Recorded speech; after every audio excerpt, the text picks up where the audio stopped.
আজকে শর্টকাট একটা ভিডিও আপনাদের সাথে শেয়ার করব, যত শর্টকাট করা যায়। এই যে প্রথম রোজা হালিম যাদের খেতে মন চায় এরকম একটা বাজার থেকে যে কোনো হালিম মিক্স একটা নিয়ে আসতে পারেন।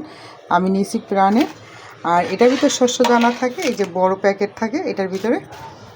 আমি খুলে নিয়েছি। আর এইটা হলো মশলা। এইটা একদম যারা নতুন গৃহিণী তাদের জন্য ভিডিওটা।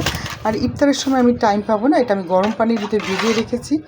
হ্যাঁ, তো মানে এটা আমার এত তাড়াতাড়ি না ভেজাইলেও হতো, ইফতার সেই দেরি দিয়ে আছে, এখন 12টা বেজে গেছে। ভাবছি আপনাদের সঙ্গে একটু শেয়ার করি, যাদের খেতে মন চায় এখনও সময় আছে, আপনারা বাজার থেকে এরকম হালিম মিক্স কিনে নিতে পারেন যদি খেতে মন চায়। এটা ভিজিয়ে রাখলাম। আর আমার ঘরে খাসির মাংস একটু রান্না করা আছে, সেই রান্নার পরিমাণ মতো আছে, হালিম রান্না করার জন্য একটুখানি আছে, রেখে দিছি যাতে হালিম রান্না করতে পারি। তারপর এই মশলাটা দিয়ে দেবো সে মাংসের ভিতরে। তারপর এই যে দানাটা এটা ফুলে উঠবে, তারপর এটা দিয়ে দেবো, তারপর একটু ঝোল করব এলো। তারপর যে যার মতো পেঁয়াজ বেরেস্তা আদা, তারপর একটু দিতে পারেন, হ্যাঁ শেষে কী বলে এটা ধনে পাতা, এই আর কি।